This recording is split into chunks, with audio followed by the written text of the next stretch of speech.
Welcome to Picks with the Professor, the sports betting show hosted by a real statistics professor, brought to you much larger than usual on screen if you are with us on YouTube.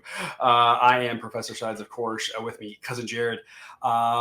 What's old is new again, I would say, because this would have been the format a long time ago before we decided to put slides on the screen to kind of help the viewer keep track of who's even playing and who's pitching and what handedness that is and some ranks and some fun stuff like that. But the slides couldn't be uploaded today because of some server error that I am actually not smart enough to understand, because that's actually your area. So I don't know. I'm blaming you. I don't know. Yeah, no, that's fine. I really think the issue here is that Shedeur Sanders fell to the fifth round, and that's why everything's not working. The world is just out of sorts. I didn't pay any attention to baseball because after Sanders fell out of the first round, it was like, this happens every year, every other year. Some quarterback falls further than Aaron Rodgers, of course, a long time ago. You remember that one? Thinks he should. Will Levis, which I was adamant he should have fell further, but anyway, and still picking that bone. That's all right. Yeah, and then he got to the third round. And it was like, okay, I agree. Like, he probably shouldn't fall this far. And then he got to the fourth and then got to the fifth. And it was just, I couldn't believe it. As somebody who watches a lot of college football, I was shocked. So I was like everybody else. I was drawn in to that drama and paid very little attention to baseball this past weekend. I think what's crazy about that to me is there were no quarterbacks selected between him and the previous quarterback being, 2 rounds earlier or whatever it was. It was such a long time, and the whole Astros, it was by the same team, which yes, that's even its own weird thing. But even putting that aside, it seemed like partially he kept falling at the end because clearly nobody wanted a quarterback. It wasn't like anybody was that's true. ahead of him. It just kind of was unfortunate that it just kind of was like the musical chairs. And at that point, everybody found a partner. It seemed like everybody who wanted the quarterback and felt like it was worth investing in one had done one. He's going to be able to use this as a chip on his shoulder. And, if that motivates him, so be it, and kudos to him, right? So he will have that motivation, all of it in the world, to prove all the doubters wrong. And if he does, then we will all, I have no idea, but I'll still either way be impressed and tip my cap and say, good job if you're able to do it, Yeah, and people were already talking about maybe the reason they were passing on some of these quarterbacks is because of the strength of the 2026 class, potentially, with Manning coming in there, and then maybe some of the other people behind him. But even you could have talked me into Tyler Shuck. You could talk me into him being a better pro prospect than Sanders. You could talk me into Jalen Milroe. If you wanted to play a certain type of offense, you could convince me that he was a better pro prospect. But then when Cleveland took, Dylan Gabriel, that was when I was like, we have lost the plot of what this is. Yeah, that's when I completely thought things had gone off the rails. So anyway, to me it felt like Dylan Gabriel, amazing college quarterback, and it felt like that was going to be kind of it for him. Maybe practice whatever and go make a little bit of money and great, and make all the NIL money you were able to make last year great, and you had a heck of a run and whatnot, but that was going to be it. So that part also was weird. This is a baseball show, by the way. It is. Cousin Jared, we have some baseball games to talk about. I don't know, the reminders. I mean, I have the slides up here, but I mean, hopefully you've been with us, and if you haven't, and you're new here, then this isn't what it looks like anyway. So that's fine. But we will try to verbalize all the things that we would normally have on there. And the idea, of course, is that when we give grades, the average grade is going to be 100. More than 100 is going to imply more runs, so offenses want to be higher. Pitching wants to be lower.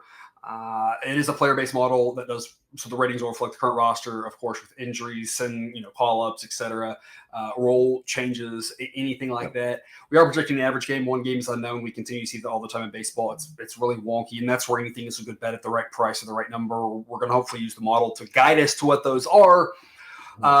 Usually we do 2 games. There's not many games on a Monday. We were going to do 2 and go deeper into both of them. I guess we'll still go deeper into both of them, but I think it's going to be a little bit harder without the slides to show you all the benefits that you get if you're with us over on Dub Club. But whatever, this is me metaphorically clicking the slides into. There is one day game for us here Monday afternoon. Mets and the Nationals, 4:05 p.m. Eastern. I love what they're doing here. I wish we did this every week where there was some sort of wraparound series to Sunday getaway.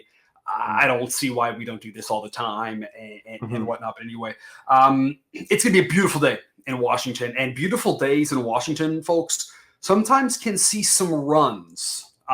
We've got an already a fairly hitter-friendly ballpark there. Mid to low 70s, a slight breeze out wind's not going to really matter that much, but you're just talking about a pleasant day in baseball conditions that have been pretty pitcher-friendly for the most part. We've had a couple of strong weather days so far, but it's been more pitcher-friendly than not so far this season. It's April, that makes sense, but this is going to be a very nice day where the hitter-friendliness of that park can shine. And what else better to make it shine than 2 pitchers in the model thinks are below average, Griffin Canning and Trevor Williams, both getting ratings in the 100s, a 108 for Canning, a 112 for Williams. Canning's actually pitched well this season. So if you're a Mets fan, this is not me dogging on him. 3.12 ERA, and it's not really a mirage. What he's done so far this season is legit. 3.30 FIP, 3.44 xFIP. It's not like he's been super lucky this year. We just don't think he's going to necessarily be able to sustain it. Sometimes we talk about this the other way. We say a pitcher who's been very lucky, we say isn't going to be able to sustain that. And the assumption is that they're going to go back to everything's normal, but sometimes they might actually improve and be able to sustain it. And this is the thing here, we're the kind of the flip of that. The model is just saying, I just don't think this is real. I think this year is just going to go back to being a little bit weaker. So the model is just not sold on him. The model's also not sold on Trevor Williams. His underlying metrics for this season are fine too, even. It's just, again, what we know coming into the season. 2 guys that the model is not high on pitching-wise. Obviously, the Mets offense is pretty solid. The Nats offense is respectable enough. It's got enough pieces. It's okay. The Nats bullpen is terrible, can give up a lot of runs. The Mets bullpen right now, not amazing. Nunez is a guy they need back. Obviously, he was such a key part for them last year. He's still hurt. Diaz is, I'm not sure, hurt. He's probably okay now, it seems like, but he was hurt, and then now he's fine, and then he was hurt, and then he's fine, and I don't even know anymore. So even that pin isn't 100%. So there's just a lot of different crisscross ways it seems like we can score runs. We're going to go over 9.5, one of our A grades here for Monday. Cousin Jared, rooting for some runs and some days ball. Tell us more. Yeah, I mean, okay. So first of all, the Mets offense good. The Nationals offense, I feel prescient. One of the first shows I came on here, I felt like it may have been a solo show I did, but basically I was like, the Nationals have been in the mid 20s to upper 20s offense, hasn't been good. But with James Wood and Dylan Cruz coming in, I thought that they could just plug some of the glaring holes they had, and they weren't going to be a great offense, but they would be okay. And I think that's what the Nationals. And one of those guys has absolutely done that, and the other one hasn't. But the other guy's like made up for it because the first guy has been amazing. Definitely. Starting pitching, you kind of talk about it. Nothing to write home about on either side. Trevor Williams, one of the more not great pitchers according to Sideline. For me, this is I think maybe the most important aspect of like this over is 2 things. Number one, the weather. You mentioned there could be some runs. We've got a little bit of a breeze going out that's going to help us a little bit, in addition to the park just naturally allowing a few more runs there. But then both of the bullpens. So maybe it's been at some point over the past few seasons, but when Diaz has been healthy, I don't remember the last time that the Nats had a not top 10 relieving core when Diaz was healthy. Mm-hmm. And they're down to number 11, which is still good. It is just maybe not top shelf like it has been. And you mentioned with even Diaz there, maybe not having lived up to what we would have expected if he were 100% healthy. You mentioned he's been dealing with some injuries. But the Nationals bullpen, unless you can just get 8 innings and only have to use one arm out of the bullpen, the Nationals just have, and I You don't clarified this trust before we, anyone beyond Finnegan, yeah, really. and I clarified this with you before we came on to make sure that I was reading everything correctly. There is no combination of more than one Nationals reliever that you feel good going out there and getting you a 1-2-3, or just 3 outs and 4 or 5 batters. You don't feel good about any of those. And so Yeah. for me, this is of everything. If I had to rank them, I would say I just have definitely no faith in the Nationals bullpen at all. And the Mets bullpen, maybe not as much faith as the market does, is what I would say. Yeah, and it's interesting. It could be a little bit of both there with regards to Diaz. I think it's taken a little bit of a step back. I've kind of had him off and on mostly in fantasy baseball, so I pay a little more attention to him. I think he's very good, still grading out really well, but maybe just a tiny bit less dominant maybe than before. And then I think it's those guys around him that in years past they just had an extra couple of arms that have been kind of top-notch setup guys, and now the setup guys are just more okay, and that's where Nunez going back will help a lot for that bullpen. And so just didn't have quite the same depth, and I think that's kind of what I was saying was like I feel like we're going to have a chance every inning, except for the only potential where we wouldn't would be maybe in the bottom of the 8th, top of the 9th, bottom of the 9th. But other than that, we're going to feel like we got a shot at a lot of innings. And that's always good, because a lot of times if you're going over, especially number like 9.5, you need to make sure you really think you can get some runs in different places, because 9, of course, is such a key number.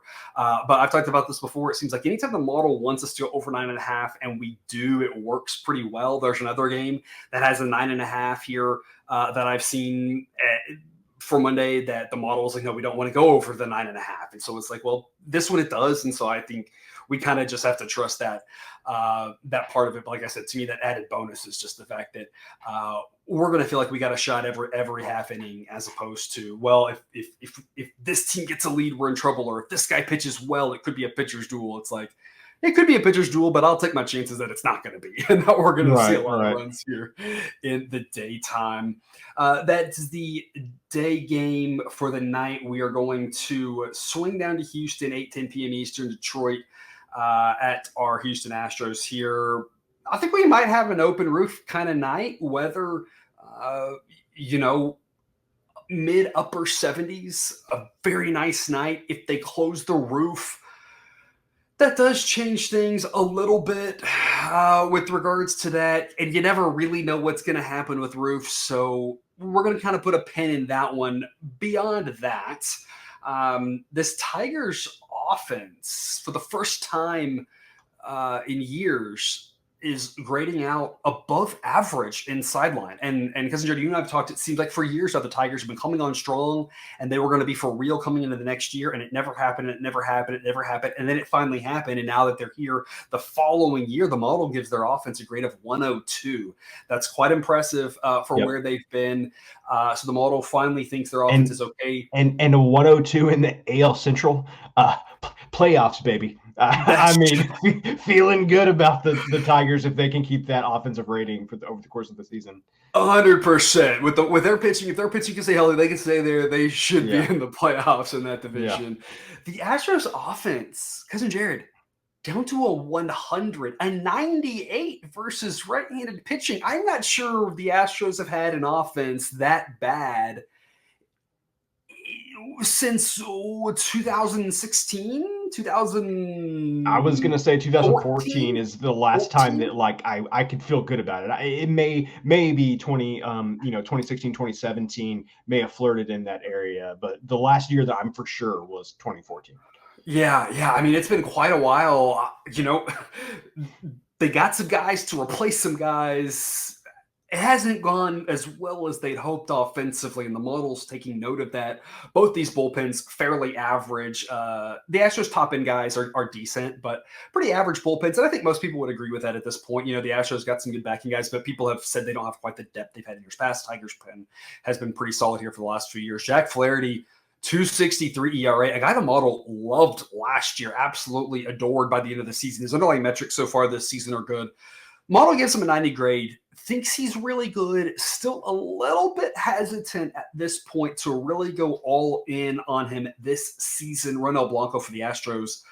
Unfortunately, opposing hitters have gone all in on him. A 5.01 ERA, and that is not a mirage. The underlying metrics put him right there. A 113. This Tigers offense probably scores some runs on Blanco. I don't know if the Astros score off of Flaherty, but either way, we're going to go over 8. 8's a fairly low number here, Cousin Jared. Minus 105 is the price here. A grade from the model. What do we like about this other than the model projects it at 8.6? Yeah. So Blanco had a good outing, his best outing of the season last time. But to your point, the underlying metrics not necessarily impacted much by that good outing. I think he went from a 115 to a 113, according to Sidelines. So not much of an improvement there. He had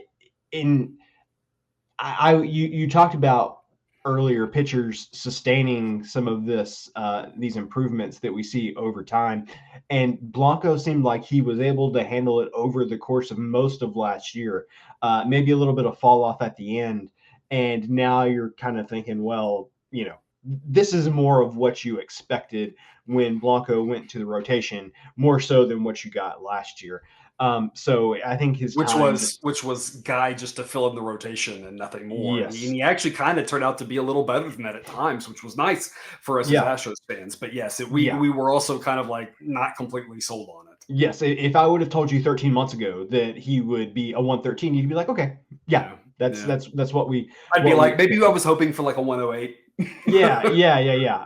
But still, it's about what we expected. You see that the relievers for the Astros have a 12, but the Astros really rely a lot on their top end arms at the back of the bullpen. If they are not participating in the game, let's say the Tigers get out ahead by a couple runs, the rest of the Astros bullpen is not great. The other thing I want to say is you mentioned that Astros offense being 100. I do have more faith in this team at home on offense than I do on the road. You saw this past weekend in Kansas City for 2 of the games. Just nothing. I mean, nothing. I turned off the game early on Saturday because I'm like, we're not scoring. It doesn't matter. But I do think that we have enough hitters that can take advantage of the short porch out in left field. Obviously, Paredes is a guy who's made for it. Yeah, and so I think they can do more damage at home than they can on the road. So all of those things that I just talked about, I feel like is a combination for us to find more than a few ways to get to at least 9 runs in this one. And I think to me the biggest thing is we kind of, and you kind of I think alluded to this basically, which was, if Flaherty's on, while that hurts us in the over, as long as the Tigers score a little bit, if it becomes a runaway and the Astros start throwing their weakest relievers at this point, which they just had another guy go on the IL, Whitley just went down, and so they're calling up another guy from AAA. If they're like, hey, this is a great time to get him innings, and guess what it would be, because if you're out of it, why not pitch the guy you just called up?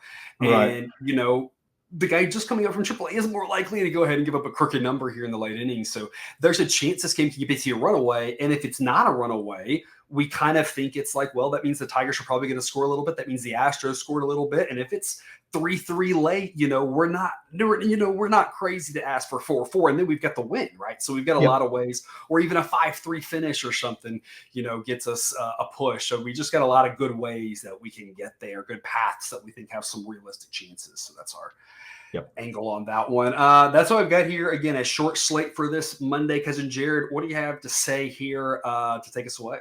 I to your point, just the baseball during the day, I feel like it should be a requirement.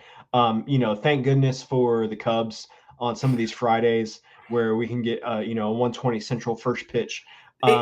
Except for people like me who live in this area and we can't watch them because nobody gets the Cubs games. Well, you know what? I would trade that. 6 people do. Yeah, I would trade that because I can't watch the Astros. So, I mean, how dumb is this? And I live 30 minutes from the stadium. So, I mean, whatever.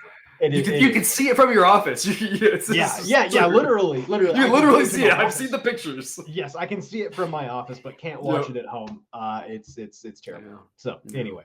Hopefully, in like 5 years, the MLB will have this stuff figured out. And Yeah. Who knows? But Yeah. either way, at least we'll have some tape baseball here for this Monday. Hopefully, you had a great weekend. We thank you so much for watching. We wish you the best of luck and remind you that you can eat your betting money, but please don't bet your eating money.